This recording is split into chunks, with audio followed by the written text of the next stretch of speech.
طبعا ميلا كلكم عارفينه عامل غرف خلع الملابس في نادي الزمالك، وكلنا شفنا مع بعض الموقف السيء اللي هو تعرض لمحمود ناجي من خلاله حكم ماتش الزمالك ومودرن سبورت. ويعني مش هقدر اقول هو قال ايه، بس كلكم شفتوا الفيديو.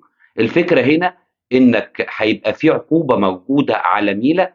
العقوبة دي هتبقى قد ايه؟ اولا لازم اقول لك عشان ميلا يتعاقب لازم يكون الكلام اتكتب في تقرير مراقب المباراة. اللي حصل ان التقرير لسه ما اتسلمش، بس التقرير اتكتب فيه كل اللي حصل من ميلا بعد تعديه على محمود ناجي وطاقم التحكيم في اللقاء. العقوبه هنا طبقا للجنه المسابقات ولجنه الانضباط بتقول لك هي الايقاف من 8 الى 12 مباراه. لكن الفكره مش في كده، في مشكلتين. المشكله الاولانيه هو ان الراجل خسر شغله بسبب موقف يعني غريب. ليه بقول لك خسر شغله؟